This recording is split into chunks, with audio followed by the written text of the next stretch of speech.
The January 23rd, 2018 meeting of the Lawrence Redevelopment Commission is called to order. Quorum is present, and, excuse me, Commissioners Blanc, Clifford, Hicks, Kimberly, Sullivan, and non-voting member Frigi.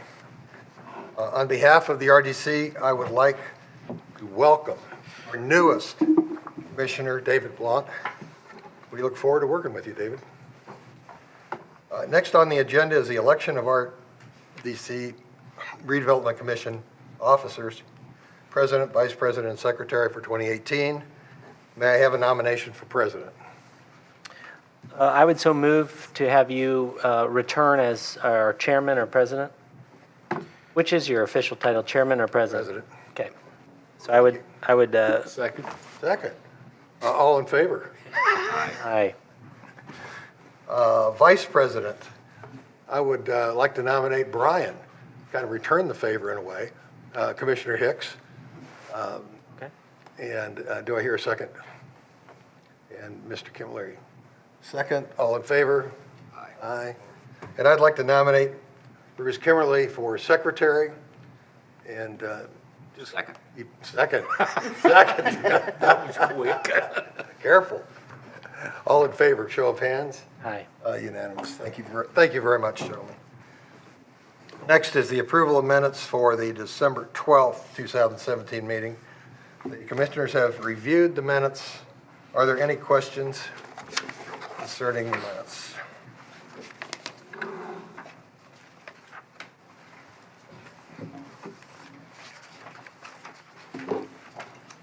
Hearing, you do? Go ahead, Bruce. I'd make a motion to approve the minutes. Thank you. Second. Seconded by Commissioner Hicks. All in favor by show of hands. And it's unanimous. Next on the agenda is the approval of claims and purchase orders for payment. Today we have two vouchers totaling $244,778.56. Mr. Starnes, as tradition maintains, would you like to comment on those two charges? Sure, briefly. I think the bulk of the claims this month is for debt service. As you'll note, the primary voucher there for $146,426.75. And then the remainder relates in part to EPA brownfield grant that's authorized to be drawn on the grant fund and then reimbursed from the EPA in accordance with our cooperative agreement with the EPA. And then Hanson amounts related to right-of-way engineering services for the Franklin Road project. I think we've now gotten to the point where we're negotiating right-of-way purchase, which will not be a financial obligation of the Redevelopment Commission. So I think this is likely one of the last claims from Hanson that this commission will approve, absent some additional loose ends that we'll tie up. So that's the good news, but I think that sort of summarizes the claims for this month. Thank you, sir. Questions from the commissioners? Hearing none, may I have a motion to approve the payments? Also move. Second. And it was Commissioner Hicks and Commissioner Kimmler. All those in favor by show of hands. Thank you very much.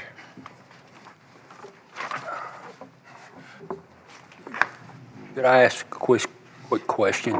Brownfield grant, have we about used all of that money now? Or? No, we are not quite halfway through it.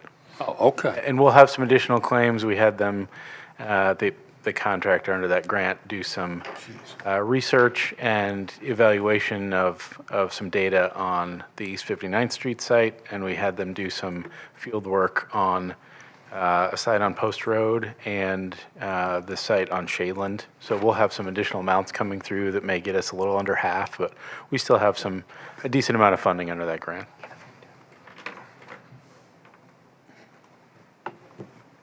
Other questions? No? Good. Thank you. Gentlemen, in consideration of David's schedule this evening, we're going to move the agenda around. I think everybody's agreed to moving the discussion of the approval for the professional service engagement with TAF Stennis for development and consulting services. Jason, I also appreciate you being here because the funding of this is changing, and there may be some questions concerning how that fits. So would you like to provide a brief overview, Cam, of the agreement and then how it's been changed in consideration of Frank's comments, Commissioner Sullivan's comments, excuse me? Sure. Thank you. Yeah, I think by and large, this contract is with Taft, the law firm that employs me, for me to provide consulting services in service of this commission as a contractor, as opposed to a city employee. Functionally, it's designed to enable me to do a lot of the same work that we have been doing, just in a different capacity, based on an annual flat fee paid monthly as retainer. There is also a portion of work that I will do for the city of Lawrence that's funded through the city general fund. So we did, in terms of change, amend this agreement to reflect the amount that's attributable to the Redevelopment Commission itself. And then I think in conversation with Justice Sullivan and President Clifford as well, made some amendments to the language to be sure that a couple of things were covered. One, current ongoing projects that we've talked about, Franklin Road, Mission Mechanical, potentially Meyer Plastics at East 59th Street, would be covered in the general scope of duties and obligations under this agreement, because there is a provision for if there is additional work to come in on a project that's not currently ongoing, then we could consider that an additional matter that would be presented to the commission as a separate engagement and considered for approval accordingly. So this really just kind of summarizes the basic operations and duties from me to the Redevelopment Commission. Let's see, I think there was some provision too, if there's need to pull on other resources at the firm that employs me, we can do that on a sort of negotiated basis as those questions come up.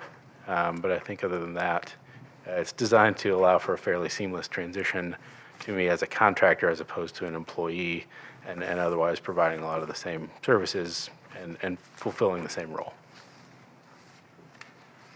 Thank you, Cam.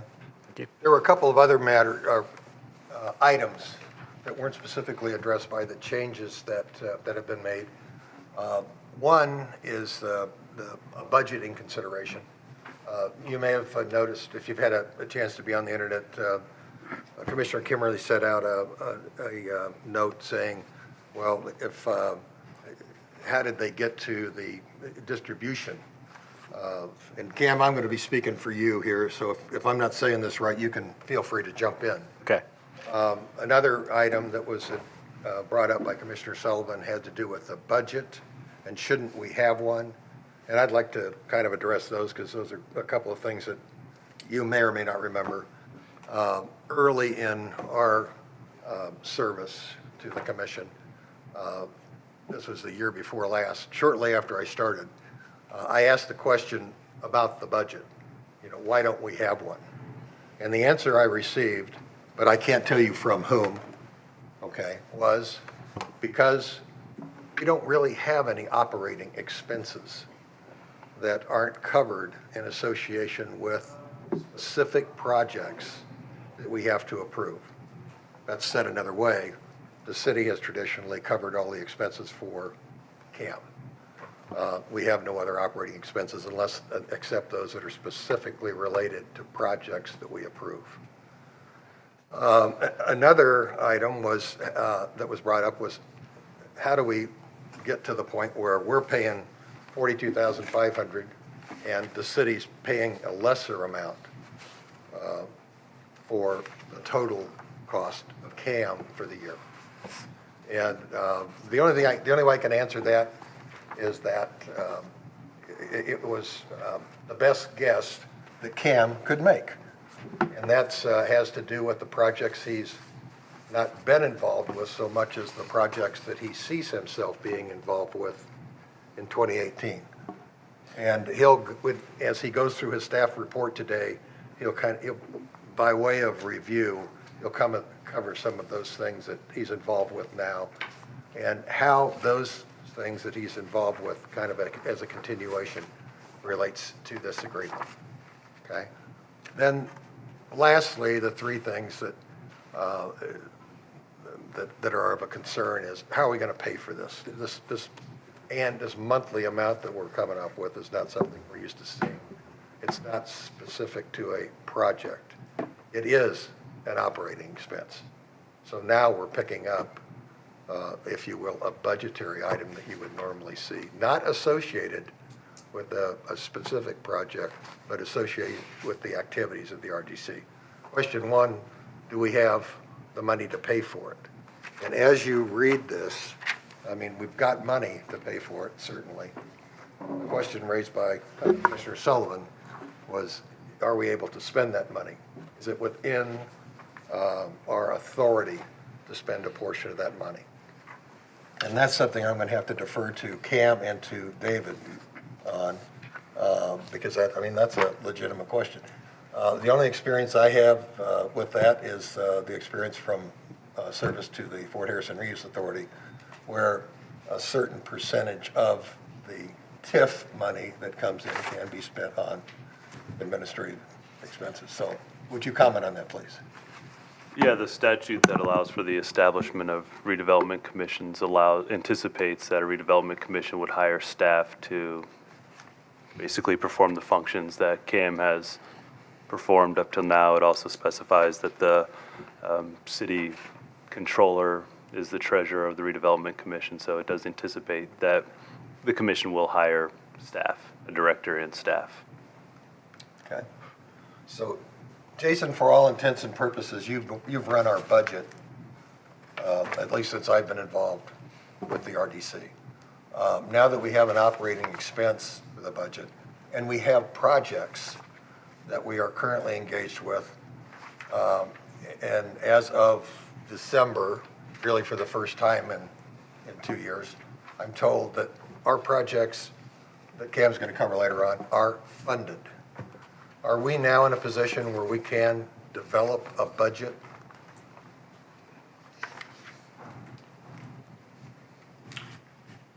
Without answering yes from back there, yes.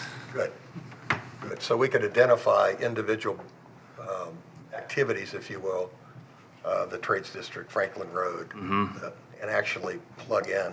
Here's what we're going to be able to be spending on those. Yes, I think now would be the time to begin doing that, yes. Great. Any questions of, yeah, go ahead. Of the three accounts,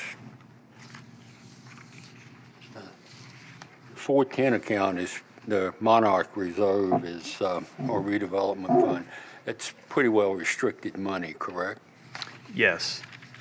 And the funds in that account 410, when those bonds were sold originally, I believe in 2007 or 8, the trust indenture stipulated that any TIF revenue from Monarch would be sent, obviously the city collects it and then immediately hands it over to the trustee, and all those funds are to be held at the trustee.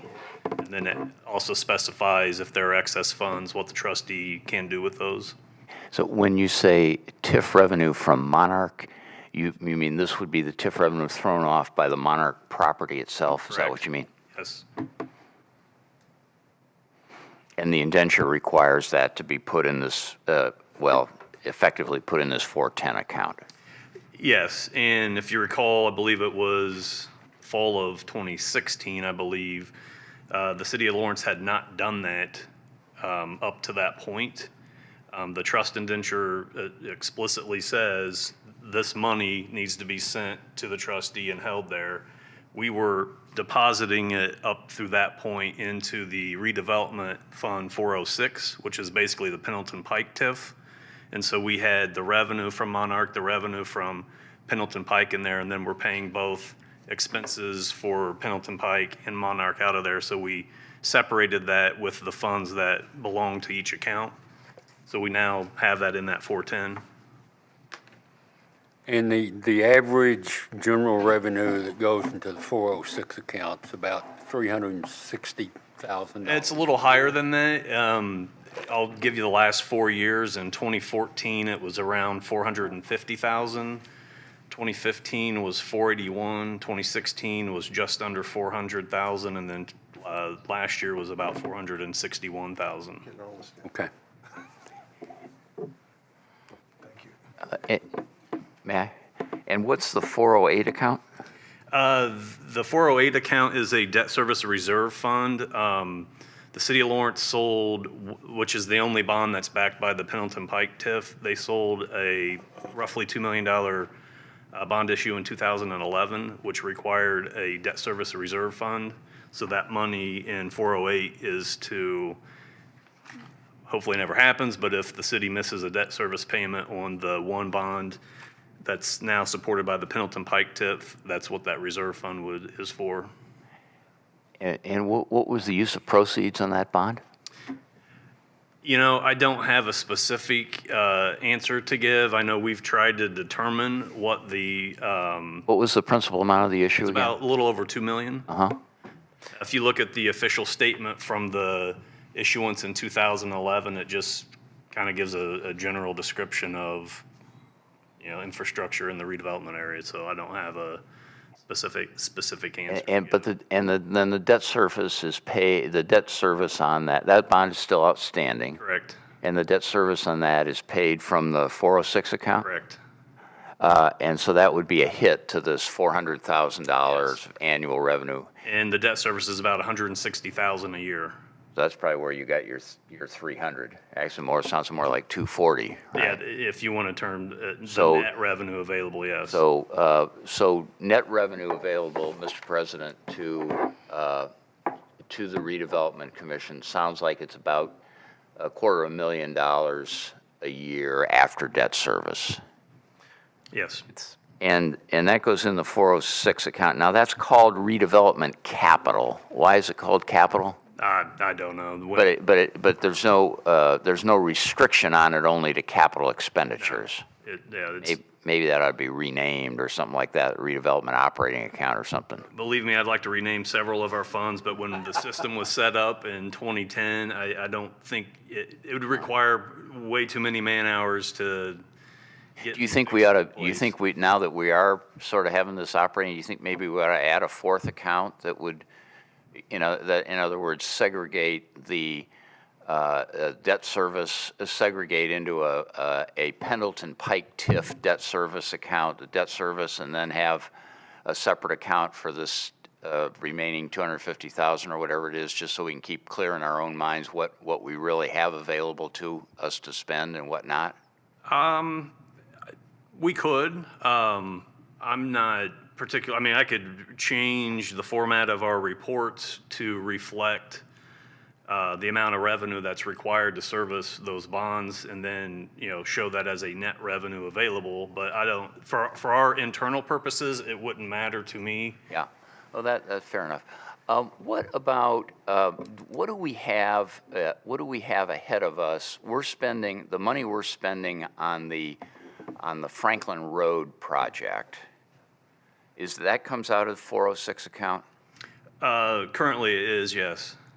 And what are our obligations look like on that for the next year or two? I'm going to defer to Cam for most of that. What I know is, as he alluded to, that's winding down as far as it being a 406 expense, and lack of a better word, winding up as being a DPW general fund I expense. think that's the way it's been explained to us too, yeah. I don't have the specifics remaining. We've been spending quite a bit of money on that. Yes.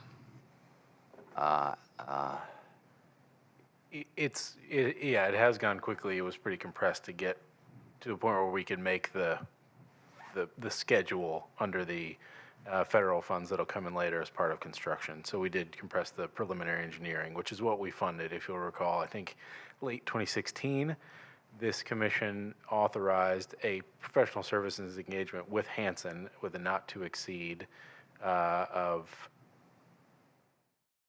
off the top of my head, I think it was $440,000.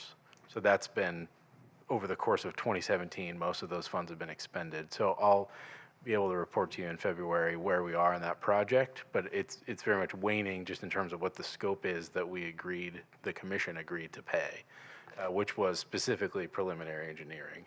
We've now turned the corner into the work currently being done is negotiating with landowners for acquisition of right-of-way, which will be an expense borne by the Public Works Department, and then as will construction and the rest of it. So for the years ahead of us, I don't anticipate, once this current scope wanes, we will have any expenses related to Franklin Road construction. Any at all? Right, When you say the year ahead, you mean 2018? right. That There may be, in February, there may be an amount, and I'll also check on where we are as compared to the authorized amount, but we should be near the very tail end. So it's more than just winding down and ramping up, it's done, Yes. is what you're saying. As to the scope that the redevelopment commission is funding. You had, the last time that we talked about it, you mentioned that the final engineering piece, that we had an engagement concerning the engineering. The scope was preliminary engineering, yes. Are we done with that now, or do we still have a little piece left? No, I think we are done with that. Done with it?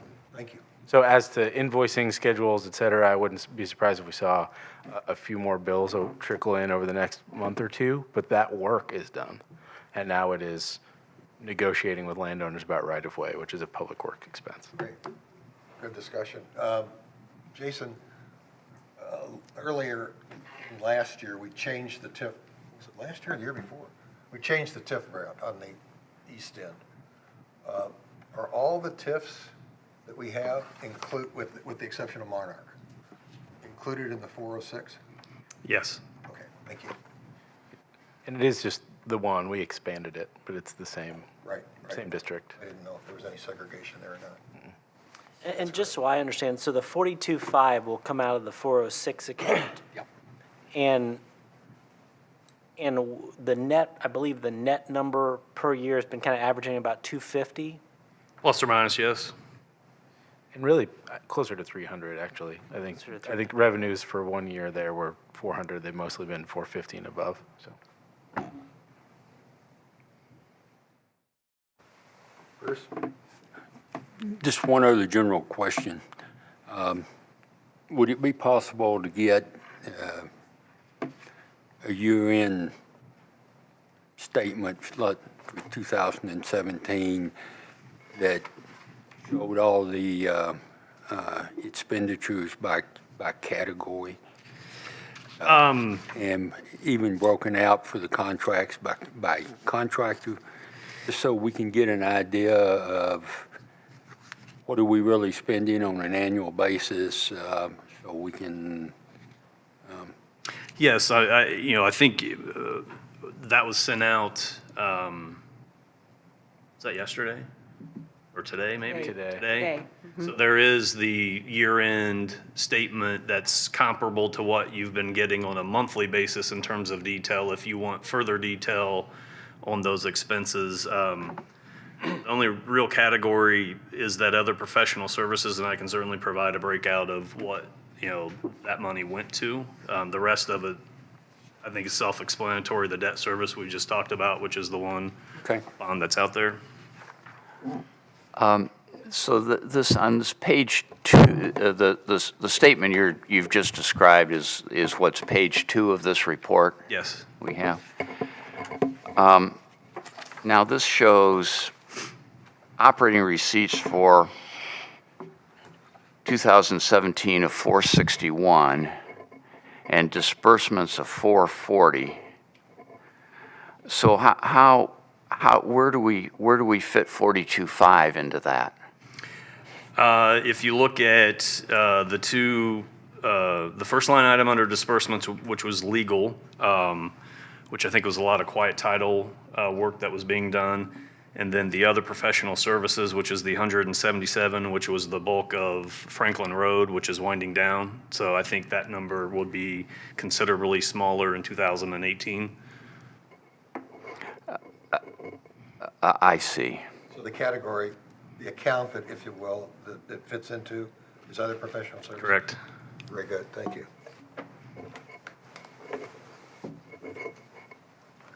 I guess I have a question sort of unrelated to Cam's contract, but, so we have about $2 million roughly in ending cash position, correct?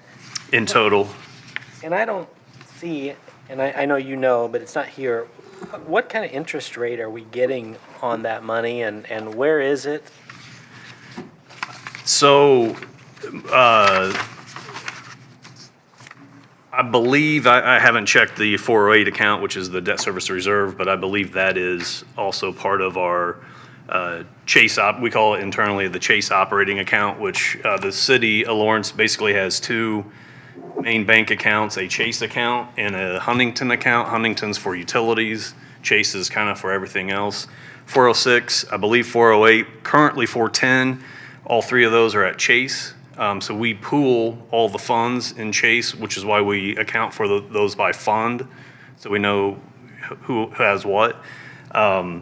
Believe it or not, that's been the top of my priority list, is to be more proactive in terms of investing that money. We're now in a position where we're able to do that. So we've had banks coming in the last 2 weeks, giving us proposals for that. So long-winded answer, I'd say in the past, the interest rate and the interest earned hasn't been that great. It's probably been 25 basis points. But going forward, we expect that to be a much bigger number. So, I mean, we've been sitting on $2 million for a few years, and we're not making any interest? About 25 basis points, yeah, in a money market fund.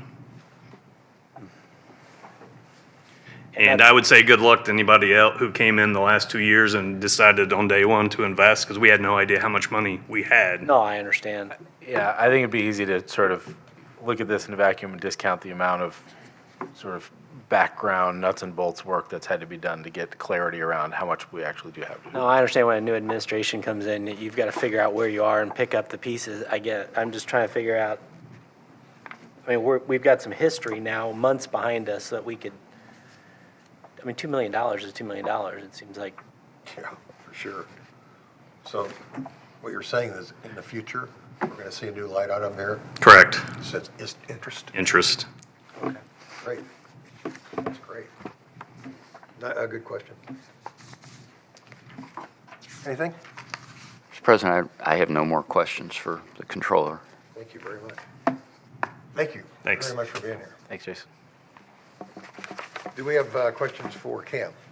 I just have a comment in the interest of full disclosure. My brother is the managing partner of Taft nationwide, so I just throw that out there. I have no vested interest in your contract. I didn't even know you were headed there until Monday when you told me, so congratulations on that. I just want to put that out there, that there is a relationship there, but I, again, have no part of that. So.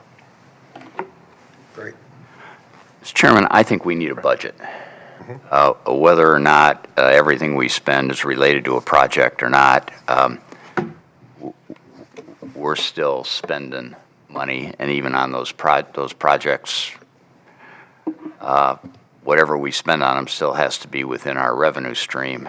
And I think particularly when we look at this and we see that that the budget was in balance in 2017 by $20,000, and we're considering a $45,000 new expenditure item today, I think we owe it to ourselves and the people we represent to be able to have a budget and show why we can afford to spend an additional, to spend $45,000 a year on something new when last year our net receipts were only $20,000. And I support this contract, but Well, and really, enough said. Jason, I heard you say now is, I'm sorry to drag you up here again, but I heard you say, yeah, now is the time we can do a budget. Yes. Thus far, you served as the controller for the RDC. Yes. And can I look to you to work with us to create a budget, Yes. obviously with Cam? Okay, so do we need a motion to do that, or can we just do it? I think you can just do it. Okay.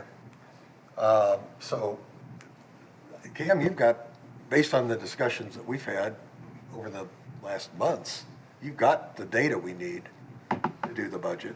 And you've got, certainly, you've got the financial expertise to, yeah. And then we could actually manage the financials of the RDC Yes. on a monthly basis. Thank you so much. Yep.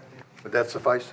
Yeah, Mr. President, I'd like to suggest that maybe if this would be reasonable from the controller's standpoint, that maybe try to circulate something to us maybe by a week or so before our next meeting, and then we would have we'd consider a resolution at our next meeting to approve the budget for 2018, something like that. I don't want to put, but Is that doable? To have it more than 24 hours in advance of the meeting, at least for me, my busiest day of the week is Monday, and I just have no time to look at anything on Monday. And so, I would suspect if, Cam and I get together in the next week or so, I wouldn't imagine this would seems take like that long. it seems like mainly it's looking at that other professional services line and seeing what's there, and then thinking about what we might have in the way of quiet title and stuff like that. Yep.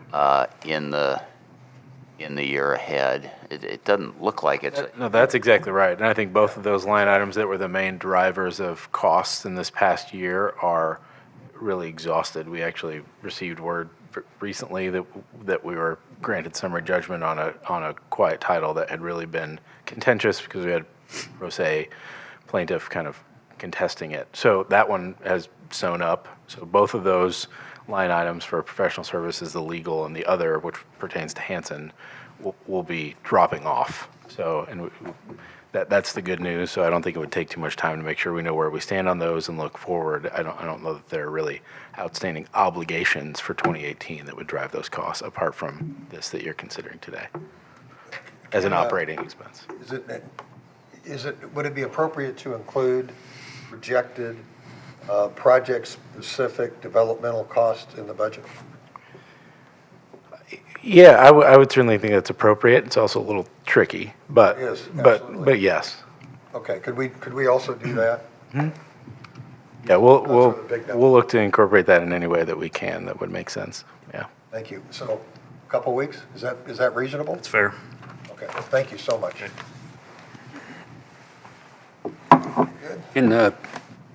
At the same time, can we get a listing of all the current contracts that we have, that we have a liability for? Yeah.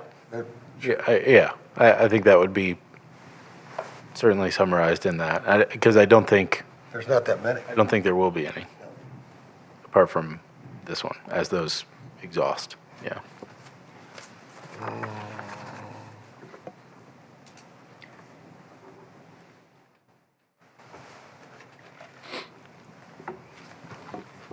Yes, sir. Mr. President, being mindful of what you said at the outset, that we're going to lose our lawyer here in 10 minutes.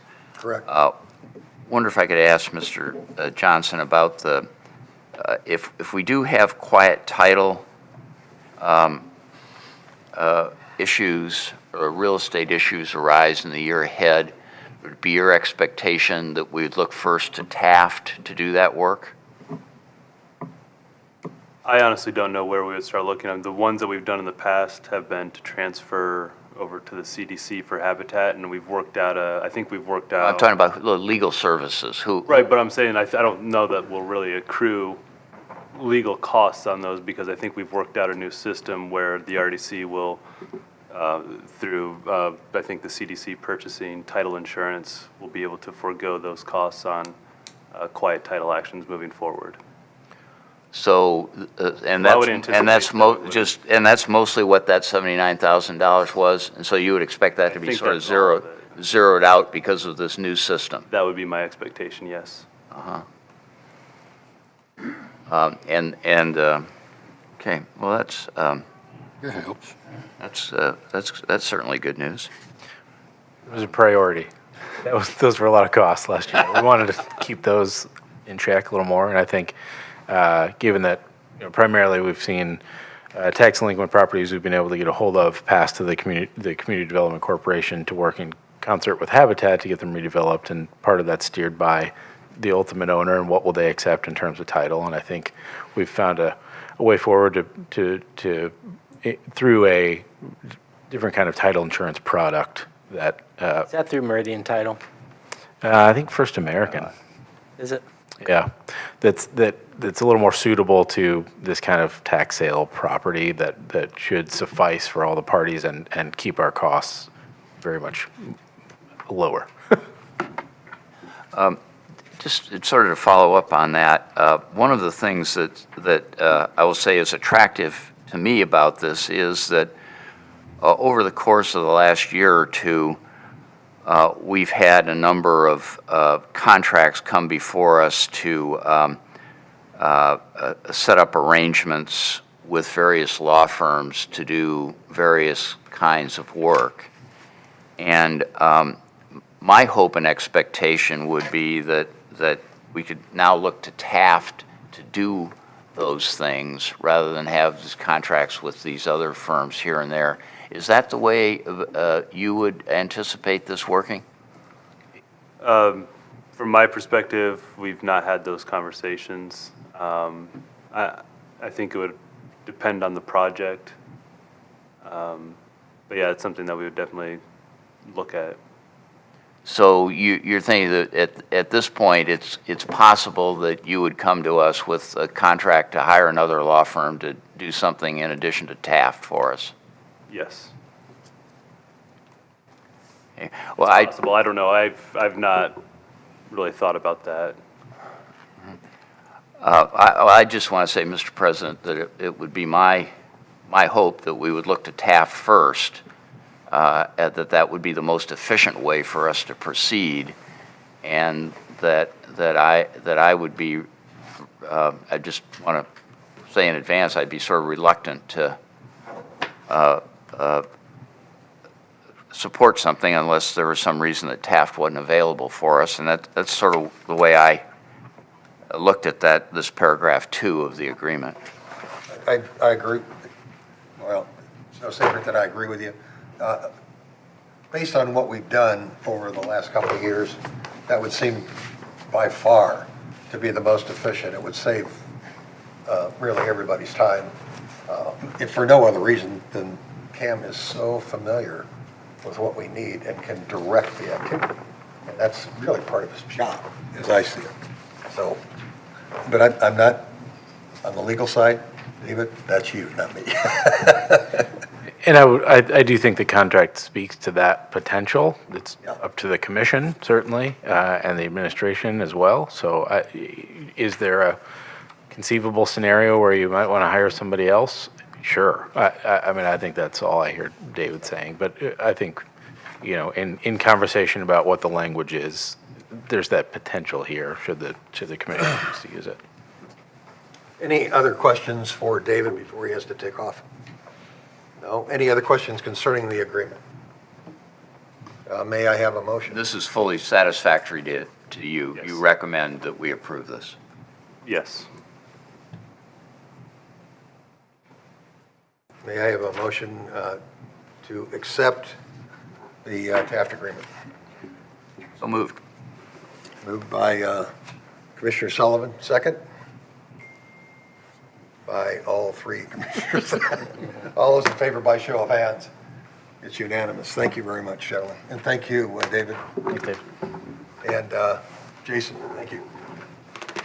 I guess I have one more comment. So we are a party to this, but so is City of Lawrence up to the amount of $25,000, correct? Correct. And the City of Lawrence has already approved this contract? Yes. So the city of Lawrence has approved through the Board of Works its portion of this contract. Yeah. Okay.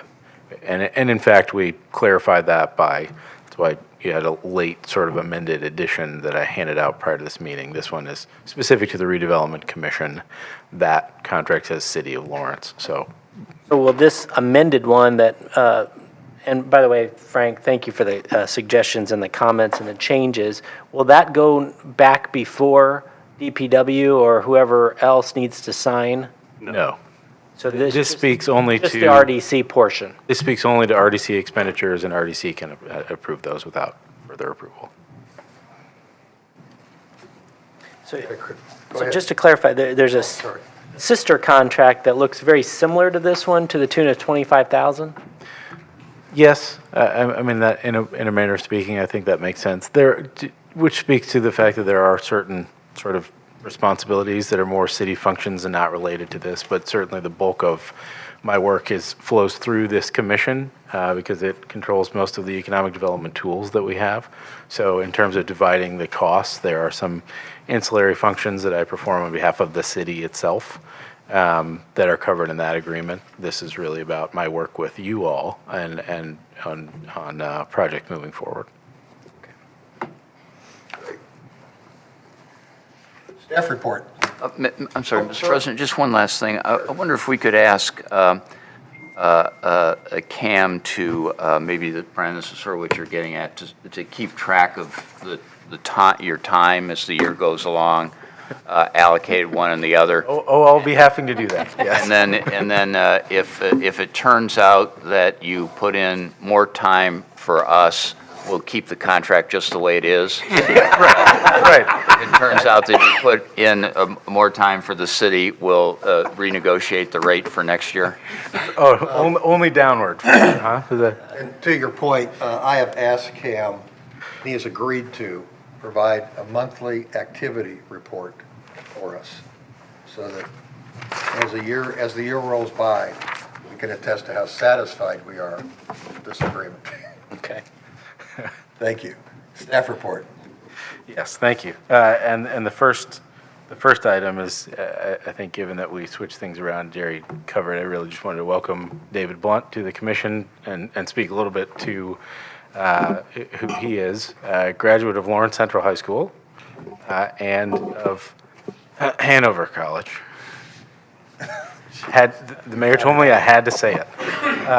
A little louder for them to hear out. And for a time, a Cincinnati resident, but as of just a couple years ago, back to being a Lawrence resident with his family, wife, and 2 children. And so we're just glad to have him on the commission as a new member, and certainly thank Bob Marion for his service. I think in correspondence earlier today, talked about a way to honor Bob for his service, and I would anticipate we'd put a resolution before you in February that we can vote on and present to him, and that's a great thing.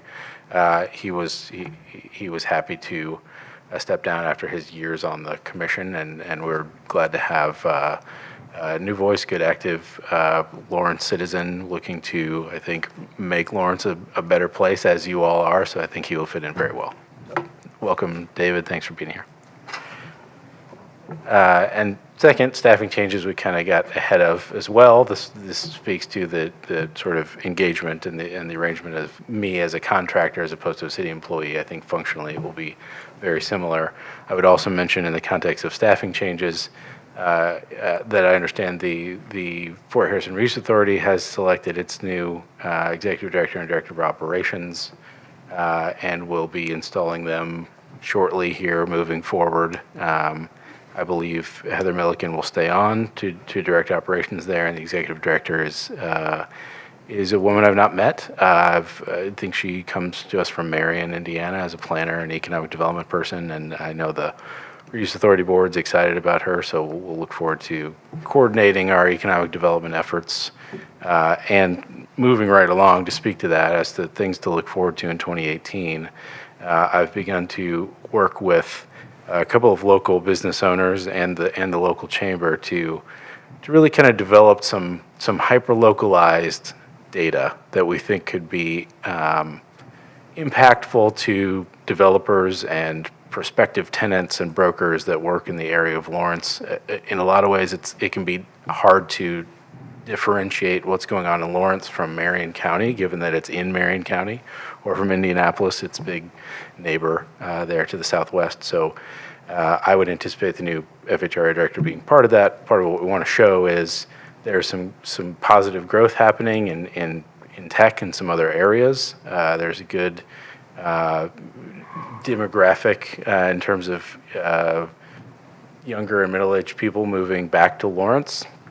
the educational attainment's fairly high, things that we want to really demonstrate in numbers. So we will be working over the next year to compile that, and we think that'll be a powerful way to kind of tell the story. And even within Lawrence, the fort picture being a unique area it's hard to tell in numbers because it's kind of a subset of data that we're having to sort of intentionally go out and collect in terms of how many employees that come to work here every day and what's the average age and the median wage and who are they and who lives here and that may help some positive things happen here in the future and I would hope we'd apply that to Lawrence as a whole.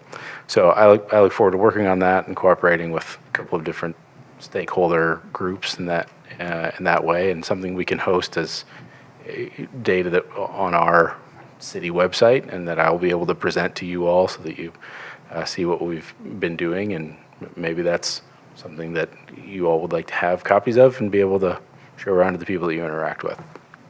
And additionally, on that same vein, in terms of broad kinds of initiatives for 2018, I'm working with the Lawrence Chamber to put together what will be a replacement of an aging kind of fundraiser that they had generally done annually that was a job fair kind of thing. Attendance had waned, et cetera. So in talking to the new chamber director that I think you have all met, Trace Yates, he wanted to replace that with something that was a little more dynamic, a little fresher, and also would speak to Lawrence as a unique place and its sort of segments of the economy. So we've kind of struck upon the concept of doing a symposium centered on tech, trades, and innovation in Lawrence that we're working on for April. That I'll be helping him in terms of assembling a panel that we've now confirmed that Gary Dick will moderate, and we'll host it at the McKinsey Career Center to highlight the sort of the work that they do in terms of education of young people here in Lawrence and Lawrence Township. So I think that's exciting, a good way to speak to some of the segments of the economy that we have seen growth in here and that we hope to see growth in the future. There's some good tech companies here on the fort that are growing and attracting talented people to the area. And similarly, we've seen some good growth in trades that we hope will continue through the trades district and otherwise that should demonstrate some innovation and some growth, and we want to highlight that to an audience it sort of spans central Indiana in a visible way, and I think that'll be an exciting event. So I look forward to working on that, and we'll make sure that you will have details. In terms of redevelopment commission projects for 2018, as we spoke of earlier, some of the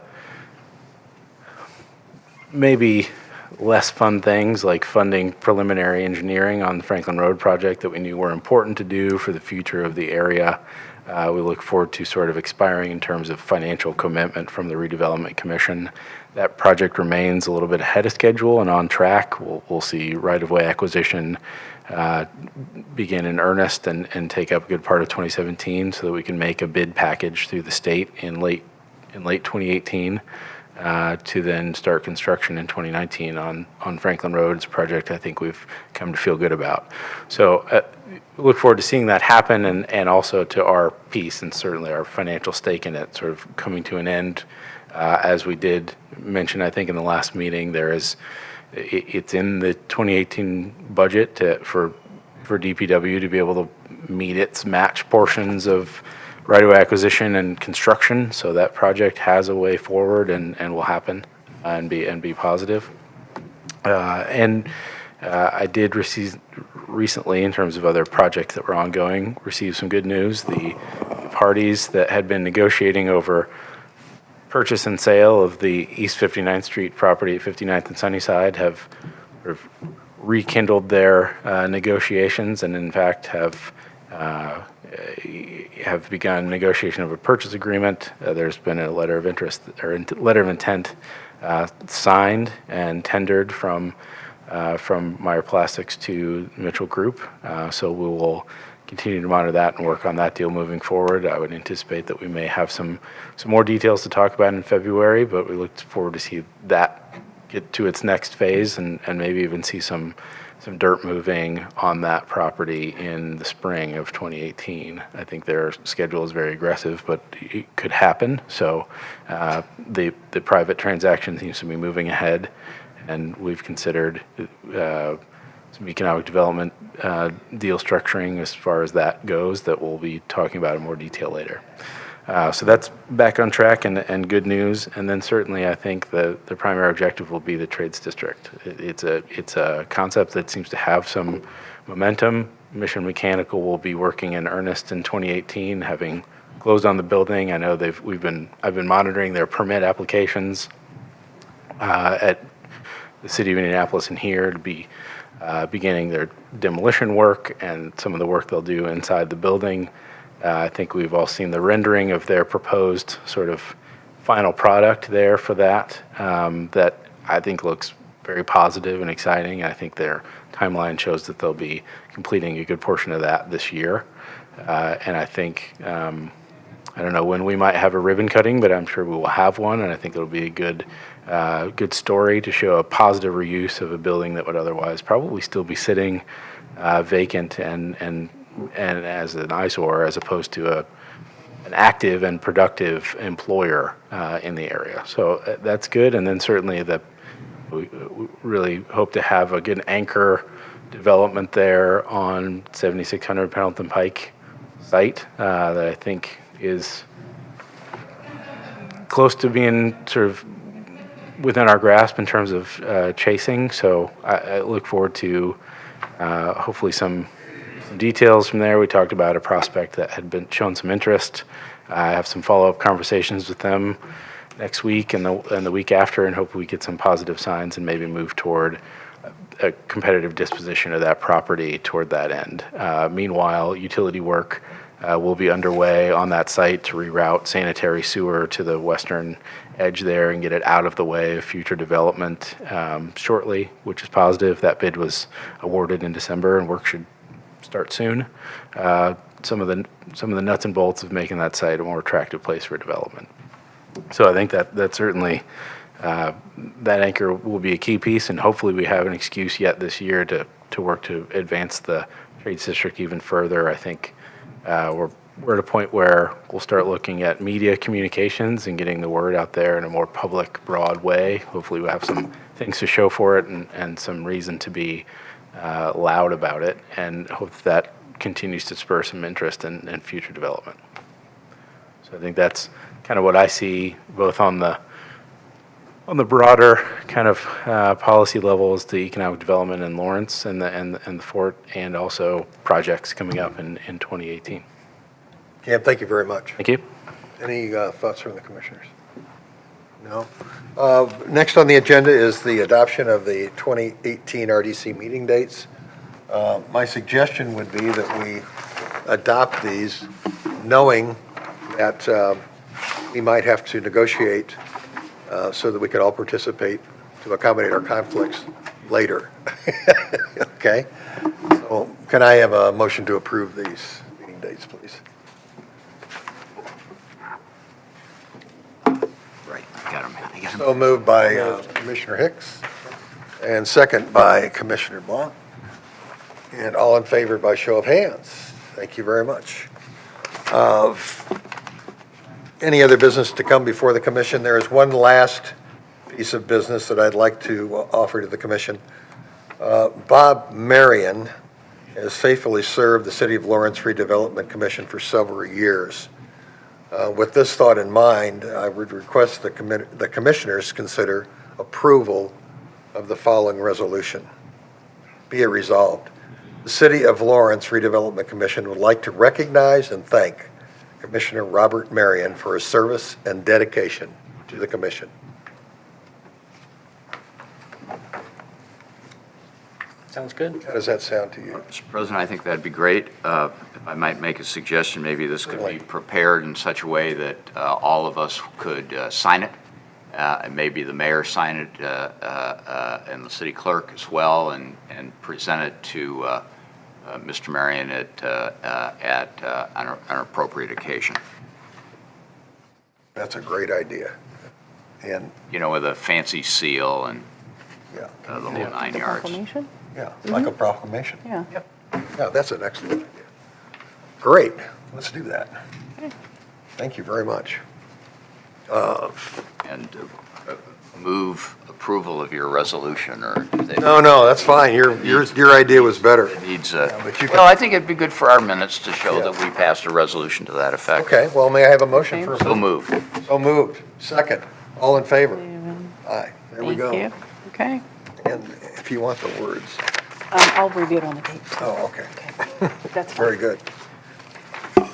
And with that, the next meeting of the Redevelopment Commission is scheduled for February the 27th. If there's no other business, I'll entertain a motion to adjourn. So moved. Second? Second. All in favor? We are adjourned. Thank you, gentlemen. Thank you.